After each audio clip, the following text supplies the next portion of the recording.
So, in case you don't remember, a few months ago, I bought a brand new typewriter, a consumer product with a warranty, a year warranty. This is a Nakajima WPT-150. I bought it off of Amazon. And the intention of this was to see what is it like buying an actual brand new typewriter in the year 2025. Is it usable as a real writing tool? This is like part three, and what we're going to explore today are replacement ribbons and alternate typefaces, different print wheels, and variations in printing quality based on the kind of paper you're using and the kind of ribbon you're using. Stay tuned. Well, I've been using this machine quite a bit, enjoying it a lot, but as you would expect, eventually the original ribbon cartridge started to run low.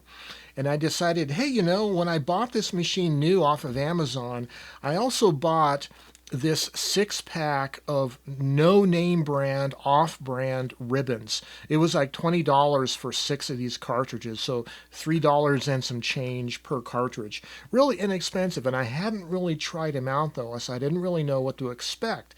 So I popped in one of these replacement cartridges. Which one was it? Was it this one?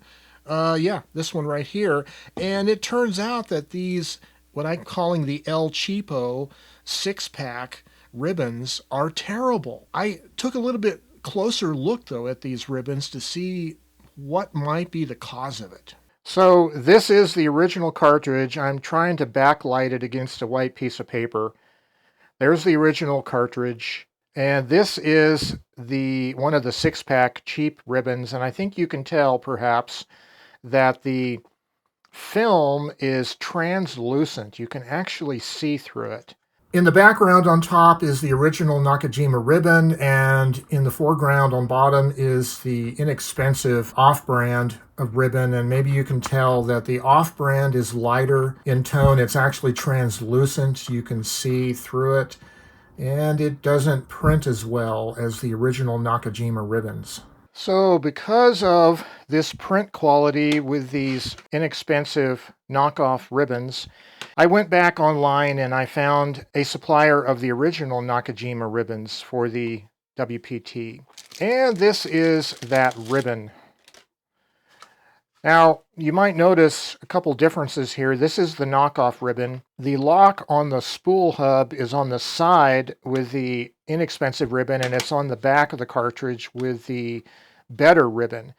And I've already unbagged this ribbon from its package, and I've already put it in the machine and used it, and it actually looks like the original. It looks very good.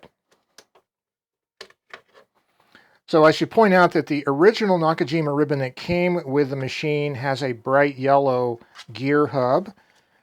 Again, the knockoff ribbon is light orange, and this replacement I got that's Nakajima branded is darker orange. Go ahead and put this in though, in the machine.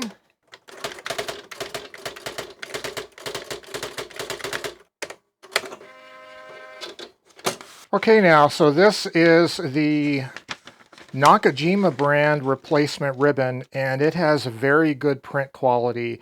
I don't see any flaws at all in it, and the test typing here is also flawless. So I'm happy to report that yes, there is a source of good replacement ribbons for your Nakajima typewriter, but make sure they are Nakajima branded. I'll provide a link down below in the description for these ribbons. So here's another typing sample from those new inexpensive 6-pack ribbons with Prestige Pica 10 type element. And you can probably see all the dropouts in the characters. They're just not printing very well.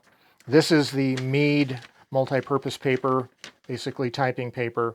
So yeah, there is definitely a lot of dropouts going on.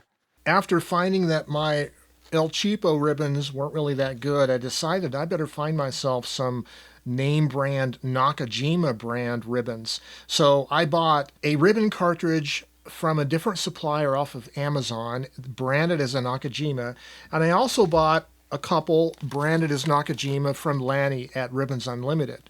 So I have 3 new Nakajima branded ribbon cassettes, and I'm happy to report that the quality of the as you would expect, name brand Nakajima ribbon is the same, just as good as the original one that came with the machine, and that's great. So going forward, I would recommend for you, if you have any kind of one of these Nakajima typewriters, only use the Nakajima name brand cartridge. The shipping fixture will be on the back of the cartridge, not on the side of the cartridge. That's one way to tell. They'll also have the light blue and white box. The next issue was, well, I only had the one typeface, and I was wanting to get a couple other print wheels and have some alternate typefaces. I ended up talking to Lanny at Ribbons Unlimited and actually on his website. So I ended up buying a couple Nakajima print wheels from Lanny, and on the back of the box lists the styles available. Now, these say made in Germany, and I believe they're made by Rarotype. They look like they're very high quality. The original print wheel that came with the machine was Prestige Pica 10, but I ended up getting Bookface Academic 10 and Toronto 10. So now I have 3 typefaces to choose from. Let's look at the Toronto 10. Comes in a little box. Like that. And these are made in Germany, I think by Rarotype. So when I received the 2 other print wheels, I had not yet received the new Nakajima ribbons. So I was still using the original ribbon, which was getting low, and also I had the knockoff El Cheapo 6-pack of ribbons to use.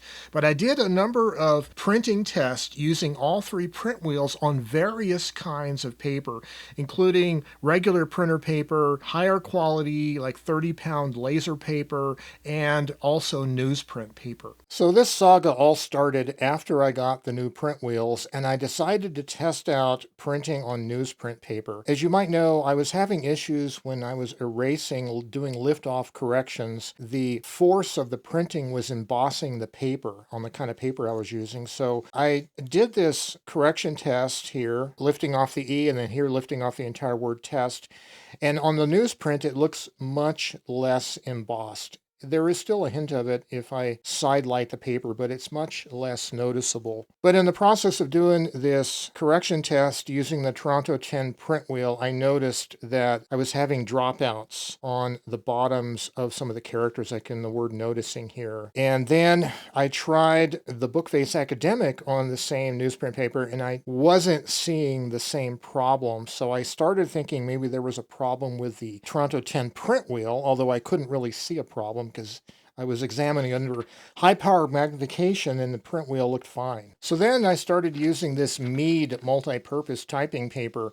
This is the original ribbon with the Toronto 10 typeface, and you can definitely see some dropouts here in the letters, mainly toward the bottom. And then I tried one of those new El Cheapo 6-pack ribbons with the Toronto 10, and this is like worst case scenario. This is both the Toronto 10 typeface and a bad ribbon, and you can see how bad the printing is, just terrible. And then even the Prestige Pica 10, though, this is with the new 6-pack ribbons. They were better than the Toronto 10, but there's still dropouts. So that told me that those cheap ribbons, the no-name knockoff ribbons, were not really good. I also tried typing on this 30-pound laser paper. It's rather thick and has a smoother surface than newsprint, obviously, and it definitely prints better. This is with the Toronto 10 type wheel and I think the original ribbon. And this is Bookface Academic 10, original ribbon. Much better quality just using the laser paper. So even with the sketchy problem I was having on the bottoms of the characters, the kind of paper you're using does have something to do with how well film ribbons will print onto paper. And again, here was another test onto newsprint paper using the original ribbon. Toronto 10, definitely some bad dropouts. Bookface Academic looks really good, and the Prestige Pica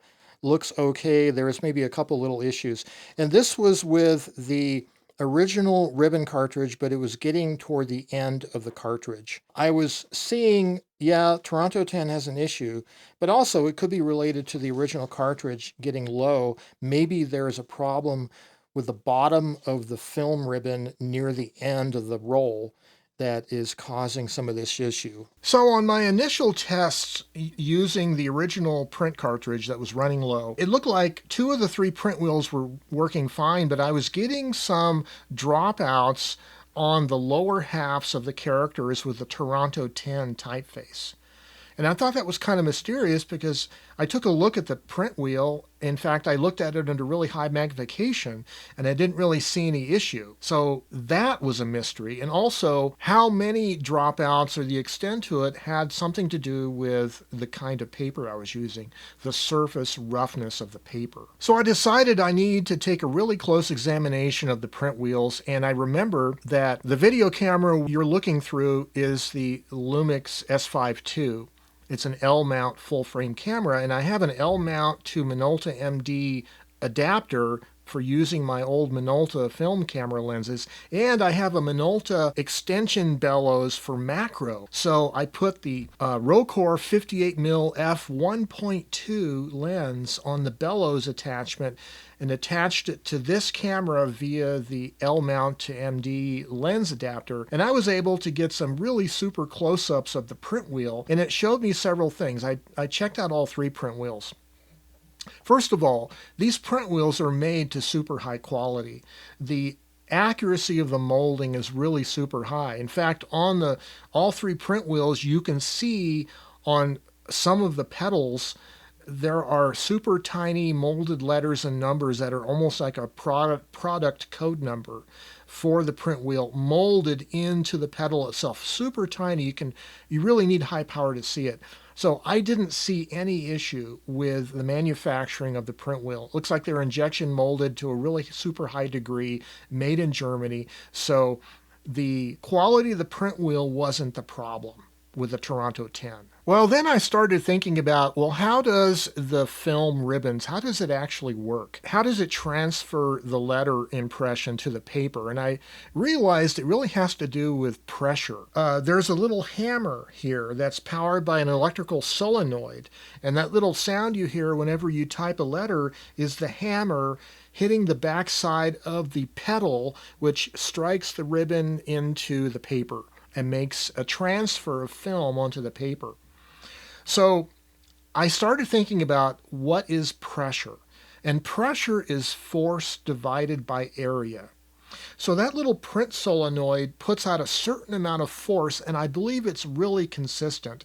And also you can adjust the impression force with code and some key sequences on the keyboard. But if you look at the 3 typefaces I have, the line weight of the Bookface Academic is the thinnest line weight, which means the solenoid force is divided into a smaller area, which means it's a higher pressure. And this might explain why the Bookface Academic with the thinnest line weight had the fewest problems with printing. It was always consistent. And then Prestige Pica 10 had an intermediate line width. It was heavier than Bookface Academic, but not as heavy as Toronto 10, and it correspondingly had more dropouts than Bookface Academic, but not as many as Toronto 10, indicating that impression pressure was a little bit lower for that typeface because the line weight is wider. And then the Toronto 10 typeface is the widest line weight, so that printing force from the solenoid is distributed across more area, so the unit pressure per square unit of area on the film is lower. It's the lowest of all 3. And that's why I think the Toronto 10 was having most of the printing problems. Its imprint pressure was the lowest. So what can I do about that? Well, first of all, the problem is exacerbated by the kind of paper you use. So it really helps to have a higher quality paper, not quite as raggy and rough surfaced like newsprint. Stay away from that. But also, the machine has an adjustable impression control, the code and 3-letter sequences here. So I would always recommend just to use the highest impression when you're using a typeface with a thicker line weight to get the highest amount of pressure possible to transfer the film. Now, going through all my tests, I have multiple papers of tests that I made on different kinds of paper different typefaces, different ribbons over a period of several weeks. And it looked to me like if I go back in my early typings, I wasn't seeing quite a problem with the original ribbon, but it looked like as I got down toward the end of the original ribbon, maybe I was starting to see a few more dropouts, especially on the lower edge of the characters. It could be that maybe the original ribbon is degrading over time. And this is only a theory, but I have a couple ideas. Maybe it's exposure to air. So when you do get one of these new ribbons, they come sealed up in a cellophane baggie, so they're not really exposed to fresh air. So maybe exposure to the air, maybe the film oxidizes on it and it affects the ability of it to transfer to the paper. Maybe another theory is maybe there's more defects along the bottom edge of the ribbon toward the end of the cartridge, and it could be just a manufacturing defect. The third theory is, well, in Albuquerque here, we have really low humidity other than the rainy season, which is now over with now. So our humidity sometimes gets down into single digits. So maybe humidity affects the paper and the paper's ability to receive the film transfer. So it could be like an interaction, like hydrophilic nature of paper versus the film, and it won't receive the film quite as well, whatever. So those are all theories, and there could be like some unknown factor as to why the original ribbon, looked like it was maybe degrading a little bit over time as I got toward the end of it. But what I did do is decided to, hey, what if I take the ribbon cartridge out of the machine completely and let's use carbon paper? So I did an initial carbon paper test, but it was with an old sheet of carbon paper that was Staples brand on a piece of paper that was folded into quarters. So this is like 4 layers of cheap paper with some old carbon paper that's been laying around. I took the ribbon cartridge out, I threaded this in, and the results looked to me like the bottom parts of the characters, especially the capital letters, looked like they were shaded. They were fainter than the rest of the characters. And I thought, oh crap, that could be like an alignment issue between the print mechanism and the platen. Like the print mechanism is a little too low relative to the platen. But I didn't want to totally discount that until I did more tests. So yeah, this morning I dug up a brand new or unused by me pack of fresh carbon paper, and this stuff is really dark. It was branded as, well, I don't know what the brand is, East Texas Lighthouse, Tyler, Texas. Okay, well, it's really super dark and high quality carbon paper, and I did a test onto some printer paper, and it's really super dark. I did all 3 typefaces, all 3 print wheels, and it printed exquisitely beautifully dark, no shading, no problems at all.